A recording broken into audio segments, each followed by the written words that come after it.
Hello folks, welcome to the show.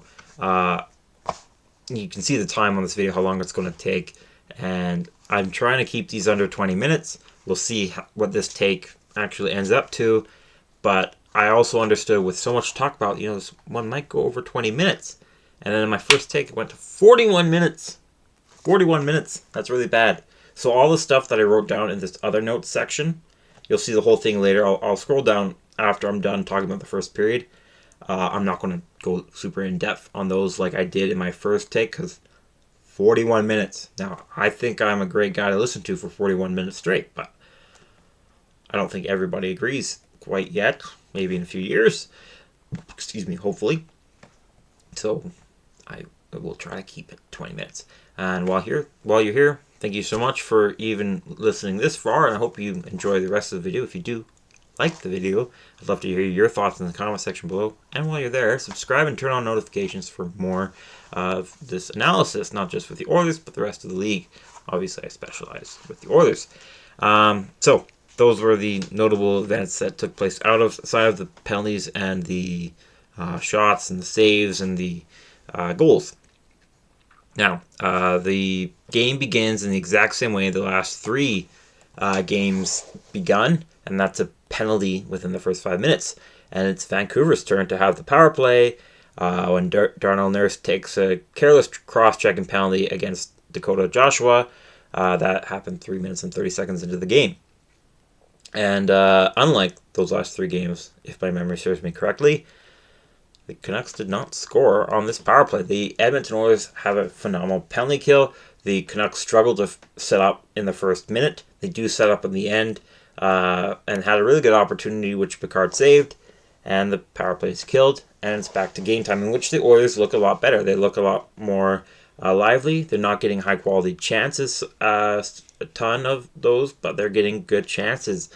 The play is favoring the Oilers and continues to favor the Oilers when 4 seconds shy of the halfway mark of the first period. JT Miller takes a stupid penalty of his own, this time interfering with Leon Draisaitl.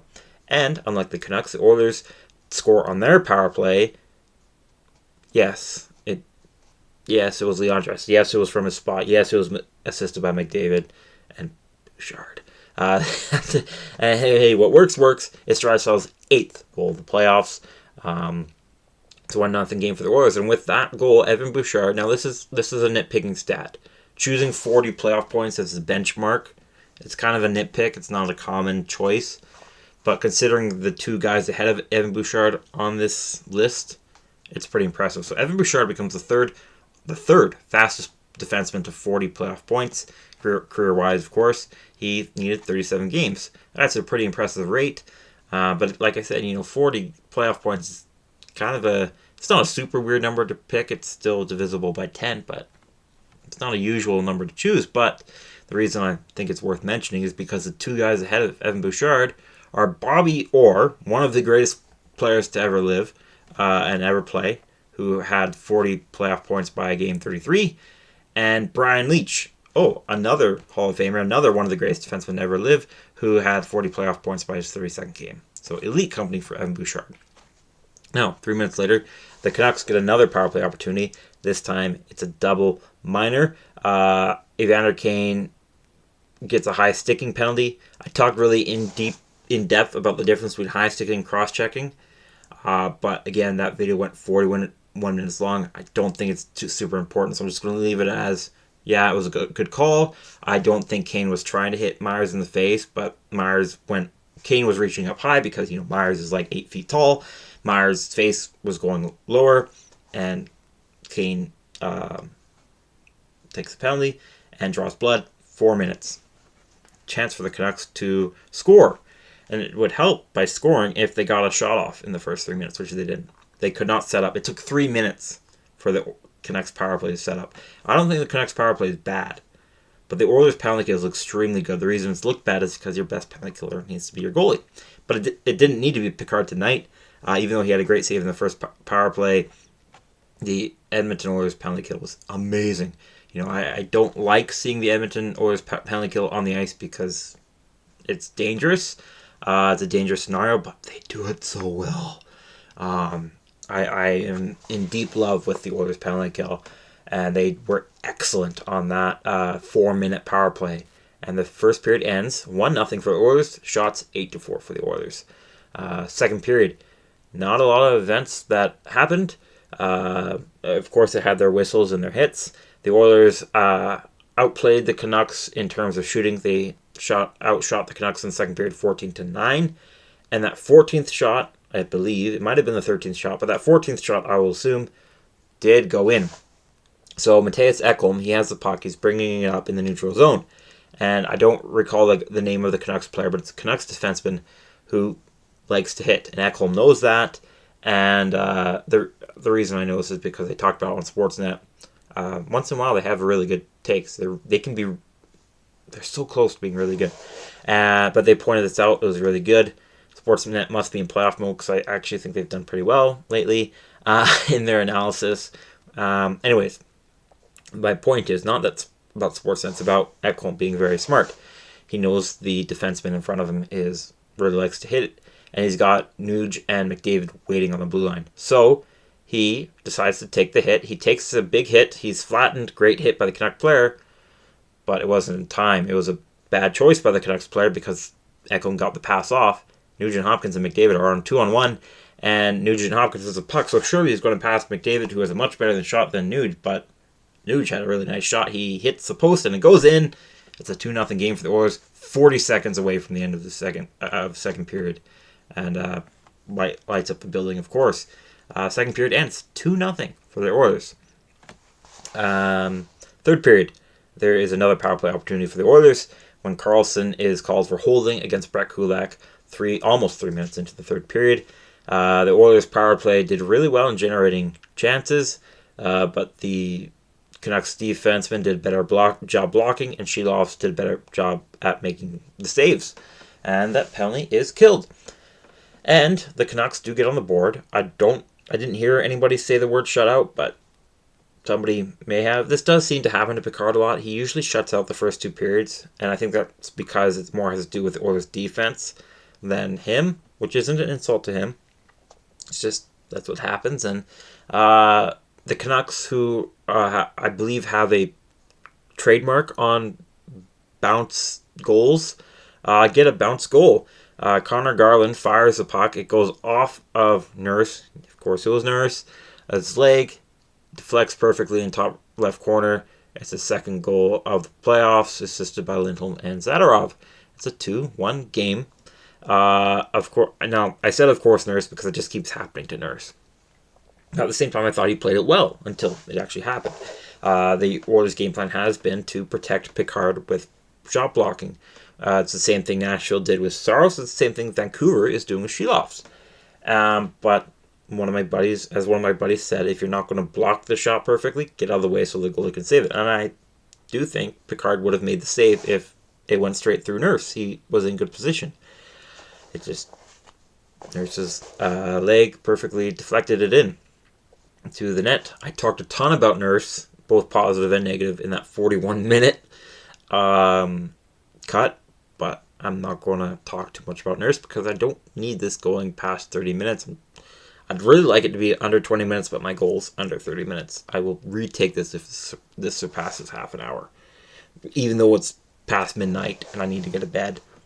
Excuse you. Now, 2-1 game for the Canucks, and with less than 2 minutes to go in the third period, it becomes a 2-2 game on. You can make fun of the Oilers for getting power play goals all you want, but Vancouver, they love goals that bounce off. It just keeps happening.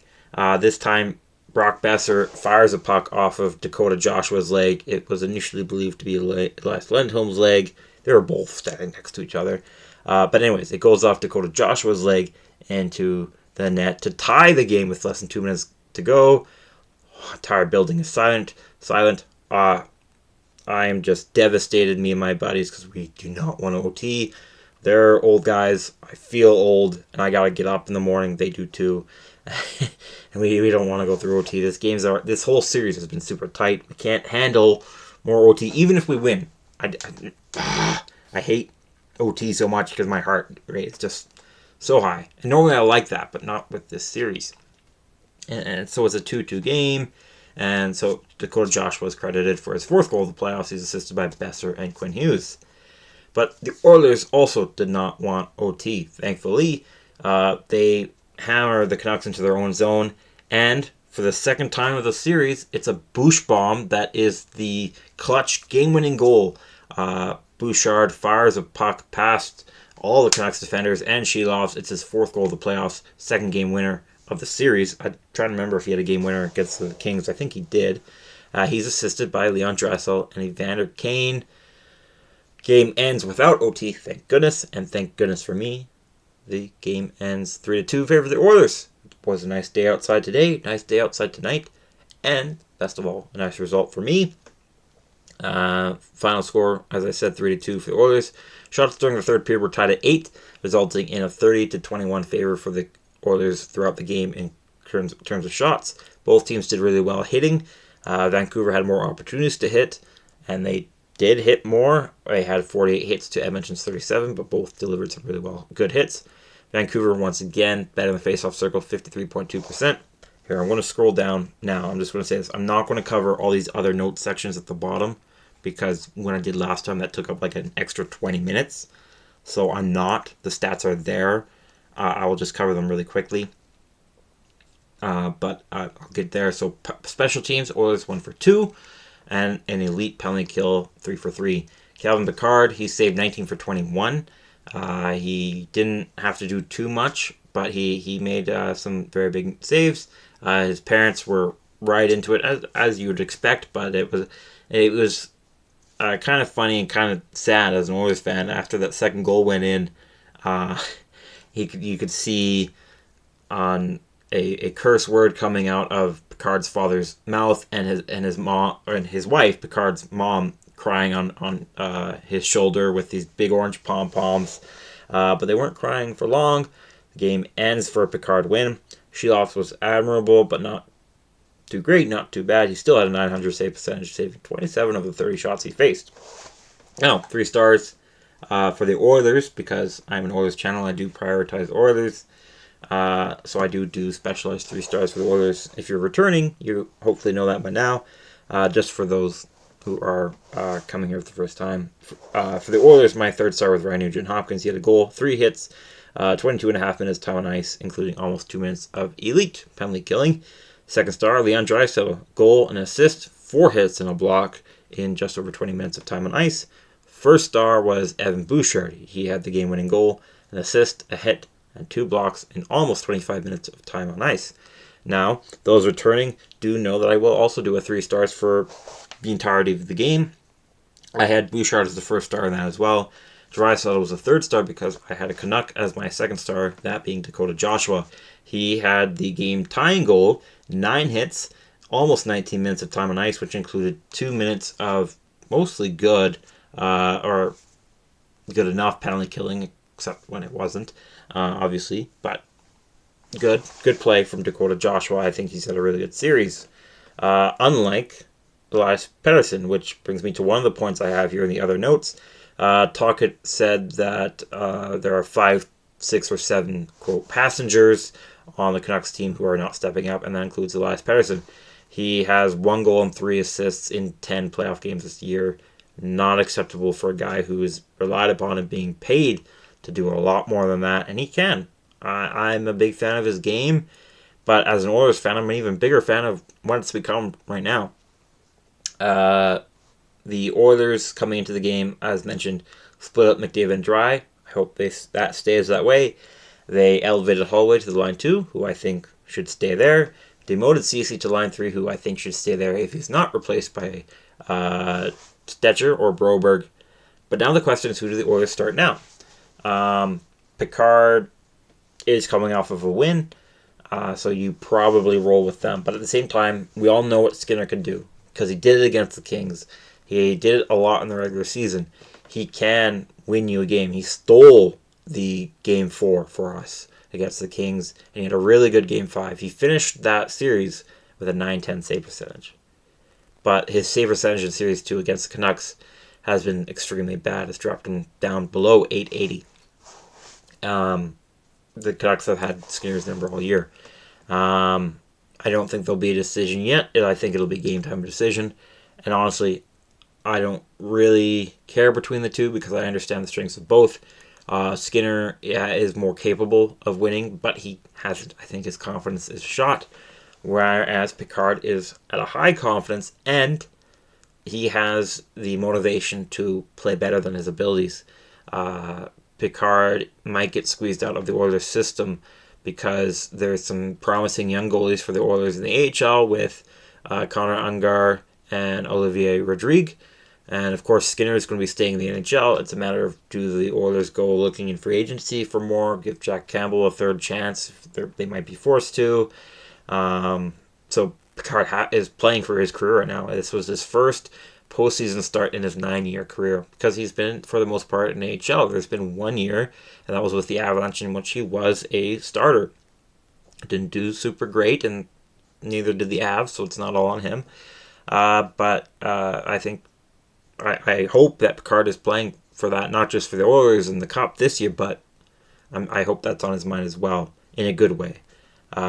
Now, speaking of who will start, it was mentioned before the series that Demko could return as soon as Game 5. Let's say he is healthy, because if he's not, then this isn't worth talking about. But if he is healthy, should he start? And that's also a tough decision because with Sheeloth, you're getting good goaltending.